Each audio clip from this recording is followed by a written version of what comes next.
Hola, buenas. Bueno, vamos a continuar con el vídeo, en este caso de la revolución industrial, la segunda parte ya, vamos a ver.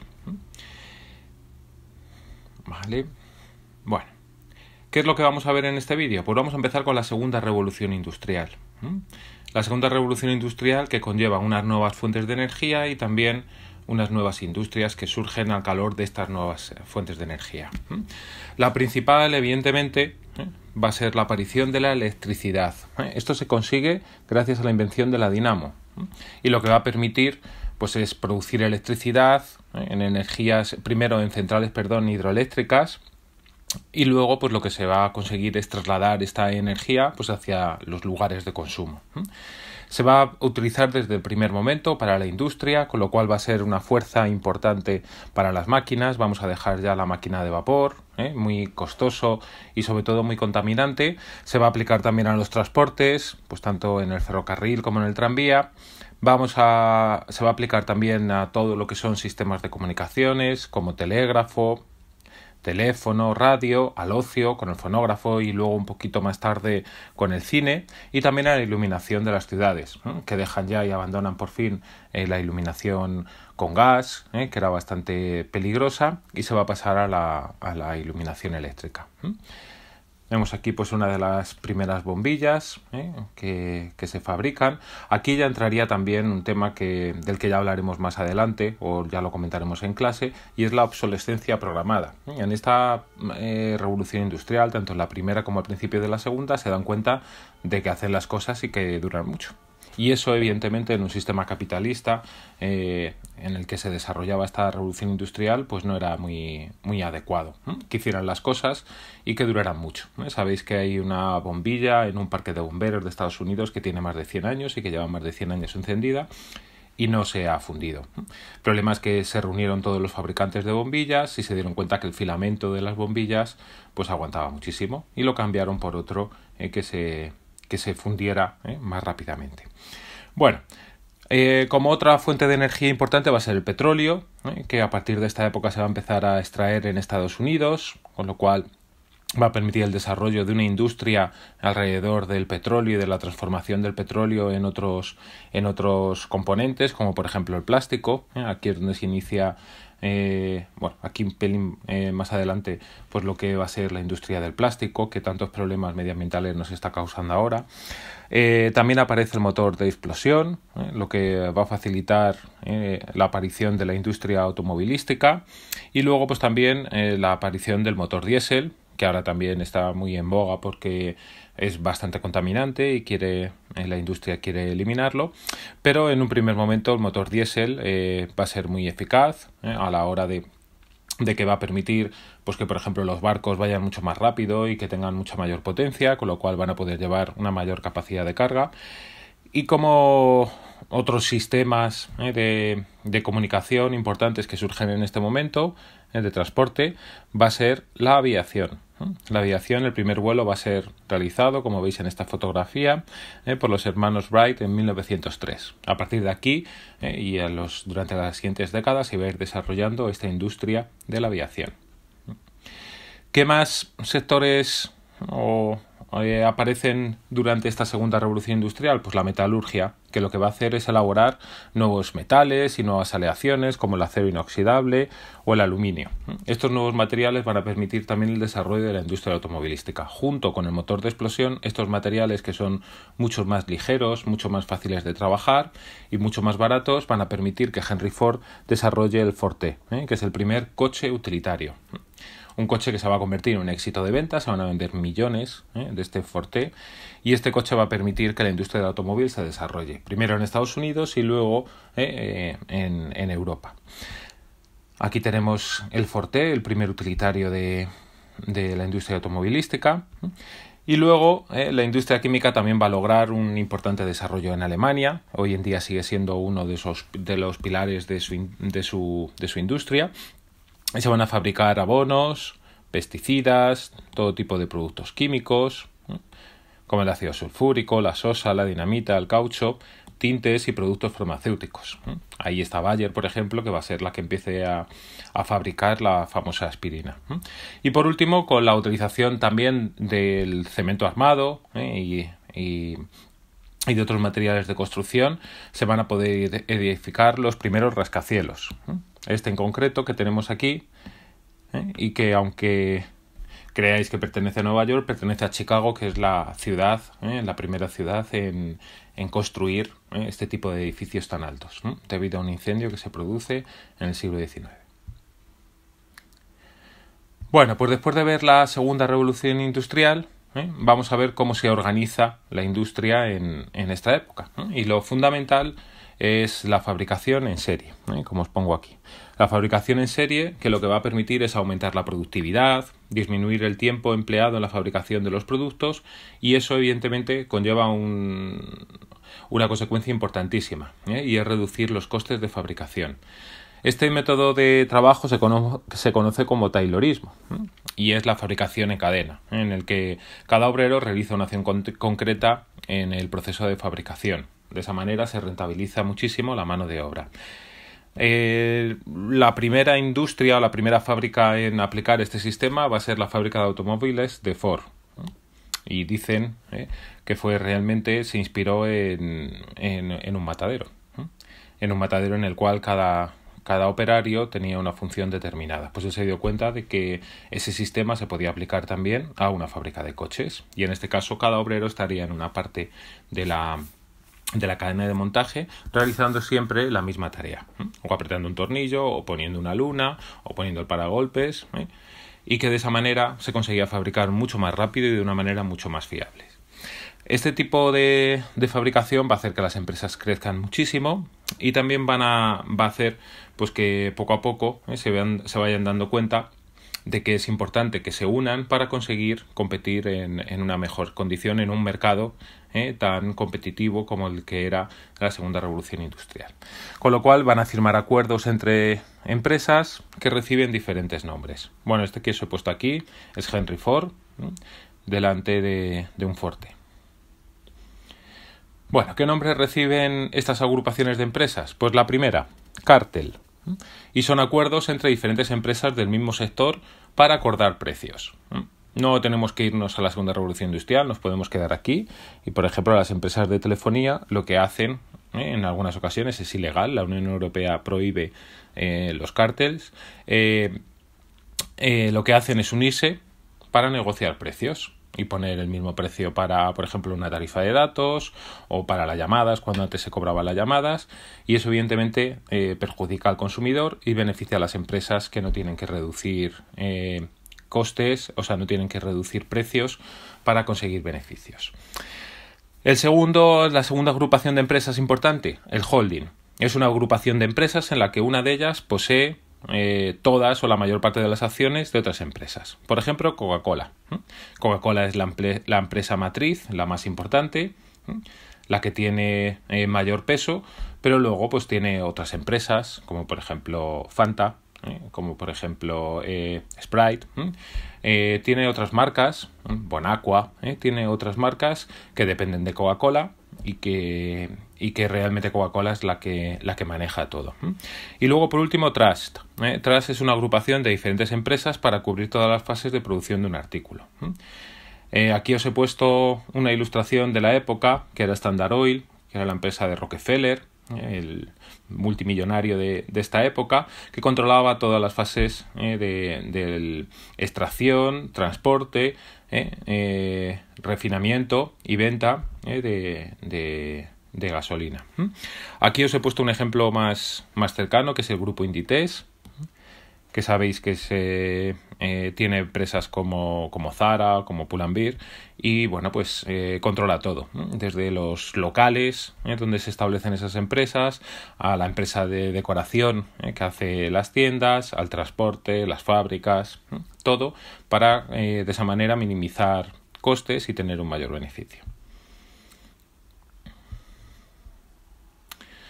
Bueno, pues ahora vamos a ver qué sociedad provoca estos cambios tan radicales que hemos visto en la economía. Pues esta nueva sociedad industrial se basa en la igualdad jurídica. Todo el mundo es igual ante la ley. Todo el mundo va a ser juzgado con las mismas leyes y tribunales, no como antes, que sabéis que la nobleza y el clero se les juzgaba aparte. Pero vamos a ver que realmente esto no se lleva a la práctica. Una cosa es lo que diga la ley y otra cosa es la realidad. La sociedad va a ser bastante desigual y si hablamos de grupos, pues evidentemente las mujeres van a seguir estando subordinadas y sometidas a los varones, no tenían derechos políticos, por ejemplo, y es una de las luchas que se va a desarrollar durante esta época. También va a haber una gran diferencia económica entre quienes tienen propiedades y quienes no las tienen. Por eso esta sociedad, vamos a decirla, se convierte en una sociedad de clases, en la cual se abandonan los estamentos, ya no están los estamentos, y las clases sociales se diferencian por su riqueza y no por sus privilegios. Así podemos hablar de clase alta, clase media y clase baja. Pero aquí ahora solo nos vamos a centrar en la burguesía y el proletariado. Vamos con la burguesía. La burguesía era la propietaria de las industrias, los negocios, y era el grupo que tenía más poder. La nobleza había pasado ya a un segundo plano, todavía seguían teniendo mucho poder económico, pero ya no tenían tanta importancia social. Bueno, entre la burguesía vamos a distinguir entre la gran burguesía, que eran los banqueros, los rentistas y los propietarios de las grandes fábricas, la mediana burguesía, que eran profesiones liberales, médicos, abogados, profesores, funcionarios y comerciantes. Y luego, por último, la pequeña burguesía, que eran los empleados y los tenderos, los que tenían pequeñas tiendecitas. Esto podría ser una casa de los burgueses en el siglo XIX, en esos ensanches urbanos que se hacen. Y como veis, pues bueno, importante ya destacar que la cocina la tenemos abajo. La cocina, evidentemente, los burgueses no entraban en la cocina, sino que era para el servicio doméstico. Veis que el dormitorio principal no está arriba del todo, sino que arriba del todo lo que está es el dormitorio para el servicio. En esta época no existían los ascensores, con lo cual las plantas altas eran las que menos gustaban, porque sobre todo a partir de cierta edad pues era costoso subir las escaleras. Con lo cual, siempre las casas en el siglo hasta el siglo XX, los pisos más altos de los edificios van a tener siempre una renta mucho menor y la gente que viva en las zonas altas va a ser la gente más pobre. Hoy pasa lo contrario. Lo más alto es lo más caro y los áticos tienen el precio más caro, pero en esta época va a ser al revés. Bueno, vamos con los pobres obreros. Es lo que llamamos proletariado industrial. Iban a ser la mano de obra necesaria en las fábricas, donde se empleaban a cambio de un salario. Era el grupo más numeroso y más desfavorecido de esta revolución industrial. No existía ningún tipo de legislación sobre las condiciones que se tenían que cumplir, sino que los empresarios establecían ellos mismos pues, los horarios, los salarios y las fiestas que se respetaban en sus empresas. Llevaban una vida muy dura. La jornada laboral podía ir hasta las 16 horas. Se les pagaba muy poco y sobre todo aquí, si ya de por sí a los hombres se les pagaba poco, pues imaginaos a las mujeres y a los niños que trabajaban. Tenían salarios muy inferiores a los de los hombres. Y esto podía ser una vivienda obrera, pero bueno, quien tuviera esta casa, la verdad es que era un privilegiado. Esto podía darse pues en Inglaterra en el siglo XIX. Y bueno, pues como veis, una casa pues bastante más precaria que la que hemos visto anteriormente. Van a ser estas barriadas obreras muy cerquita de las fábricas, como veis aquí, y van a ser pues unos lugares bastante insalubres para vivir, donde está ambientado, por ejemplo, la novela de Oliver Twist de Dickens, que supongo que veréis en literatura. Bueno, vamos a ver las primeras asociaciones obreras, porque evidentemente se crea esta nueva clase social, que es el proletariado, y esta clase social va a empezar a desarrollar una conciencia de clase y se van a dar cuenta de que necesitan cambiar las cosas si quieren mejorar su situación. La primera reacción de los obreros va a ser oponerse a las máquinas, a lo que se llamó el maquinismo. Consideraban que al tecnificar los sistemas de producción, pues esto les ocasionaba que los salarios fueran muy bajos y que aumentara el paro y que les quitaba trabajo. Así que lo que van a hacer en un primer momento es destruir las máquinas e incendiar fábricas. Es lo que llamamos el ludismo, por un tal Lud, un obrero británico que va a ser el primero que lleva a cabo esta serie de rechazos. Aquí veis en esta ilustración, se puede ver cómo los obreros se dedican a destrozar los telares mecánicos. Esto no va a tener tampoco una gran repercusión y poco a poco los obreros se dan cuenta de que tienen muchísimos problemas y que lo mejor para poder solucionar esos problemas es agruparse y luchar para la mejora de sus condiciones. Lo primero que van a crear son las sociedades de socorro mutuo, en las que se aportaba un dinero todos los meses y con ese dinero se creaba un fondo común en las que se ayudaba pues a los miembros que lo necesitaban, gente que se quedaba sin trabajo, gente que sufría accidentes en el trabajo, familias que perdían a uno de sus miembros y bueno, pues ese va a ser el primer paso. Como podéis imaginar, los empresarios van a luchar para que a los obreros no se les deje unirse, porque si están unidos son más poderosos. Con lo cual, en un primer momento, todas las sociedades obreras son ilegalizadas. Pero finalmente, hacia 1825, en Gran Bretaña, se aceptan. Con lo cual, aquí aparecen lo que llamamos ya sindicatos. En un primer momento van a ser nada más que para obreros de un mismo ramo y más adelante pues para otros oficios. Aquí tenemos las primeras manifestaciones que se producen en Londres solicitando pues mejoras en sus condiciones de trabajo. ¿Cuáles van a ser los objetivos que se planteen los sindicatos? Pues mejorar las condiciones de trabajo de los obreros, que como veis en esta ilustración que os he traído pues eran bastante horribles, ¿no? Hasta 16 horas de trabajo. Los niños empezaban a trabajar muy jóvenes, con 8 años, incluso con menos en las minas. Las condiciones de trabajo pues eran bastante malas, eran bastante insalubres, con lo cual perjudicaba muchísimo la salud de los trabajadores. Se despedía sin motivos, un día que no fueras a trabajar, aunque estuvieras enfermo, te despedían. Multas a quienes abandonaban su puesto de trabajo. Y imaginaos en estas fábricas, tantísimo tiempo del día pasadas dentro de estas fábricas y estaba prohibido hablar o silbar, con lo cual pues debía de ser algo espantoso. Pues lo que van a intentar es, en un primer momento, mejorar estas condiciones de trabajo. Van a defender también el derecho de asociación. Van a intentar por todos los medios conseguir una reducción de la jornada laboral y evidentemente pues mejoras salariales y regulación del trabajo infantil. Fijaos aquí en estas dos niñas de finales del siglo XIX, que no deben de tener pues 8 o 9 años trabajando en la industria textil. Algo espantoso. Y luego, como podéis ver, pues aquí una fábrica, en este caso también de la industria textil. Bueno, pues todo esto va a ocasionar también la aparición de pensadores que consideren que todo esto tiene que cambiar. Y casualmente encima estos pensadores no van a ser de la clase obrera, sino que van a ser principalmente burgueses, pero que se den cuenta que esto no puede seguir siendo así. Las dos ideologías más importantes dentro del movimiento obrero son el marxismo y el anarquismo.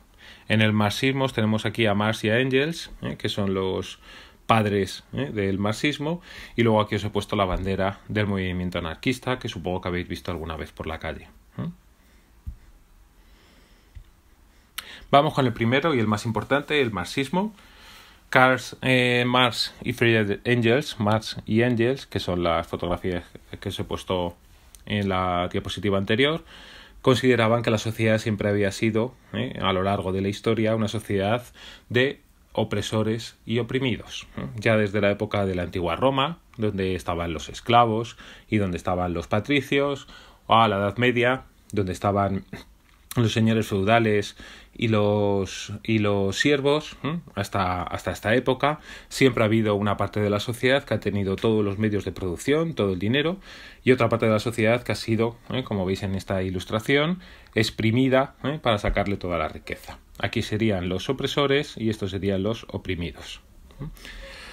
Con lo cual consideraban que había que destruir el capitalismo y siempre a través de una revolución.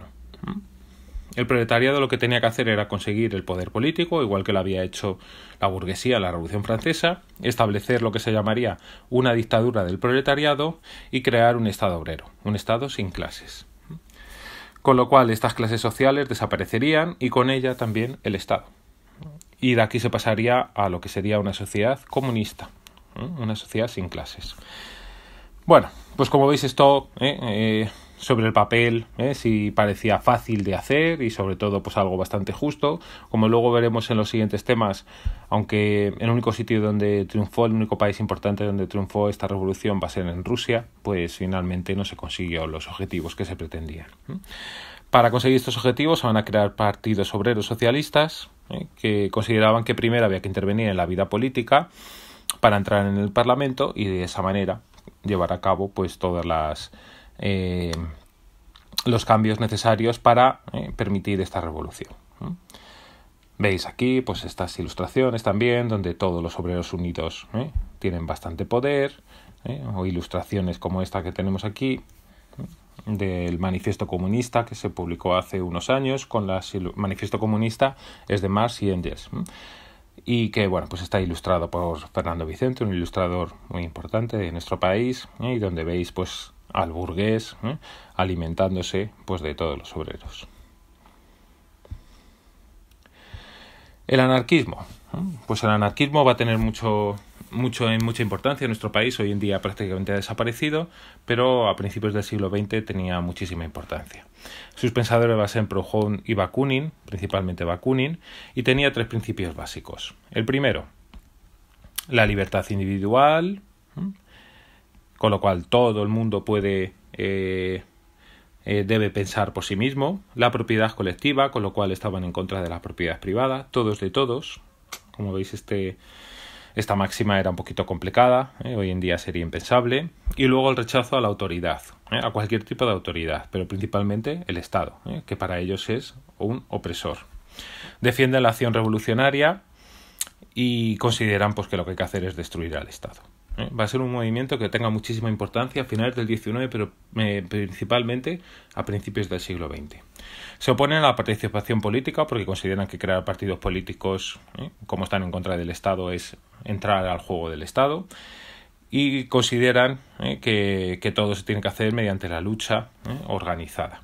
Este sería el símbolo de los anarquistas, que lo habréis visto en algunas pintadas también, y su bandera. El rojo, que simbolizaría la sangre de la lucha armada, y el negro, que simbolizaría la tierra por la que luchan.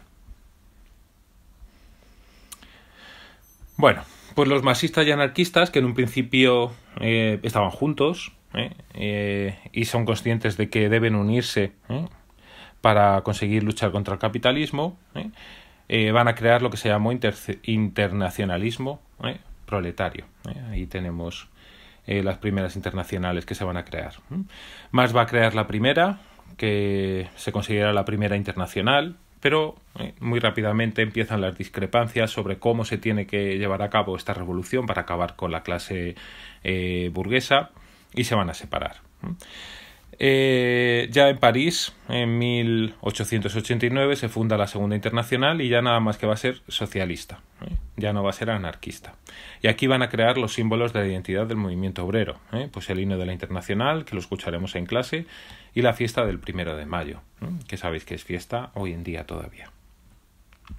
¿Qué van a conseguir estas organizaciones obreras, estas internacionales, la lucha de los sindicatos? Bueno, pues sí se van a conseguir cosas. Los gobiernos poco a poco van a ir elaborando leyes para acabar con los abusos de los empresarios. Se va a prohibir el trabajo infantil. Se van a conceder los primeros permisos de maternidad. Se van a imponer al empresario la obligación de pagar seguros de accidentes. Y también se va a reducir la jornada laboral a 8 horas. Bueno, pues con esto terminaríamos ya este tema. Como veis, es un tema bastante sencillo, y lo que haremos será trabajar abajo en informática un proyecto para poder profundizar un poquito más. Bueno, pues espero que os haya gustado. Hasta luego.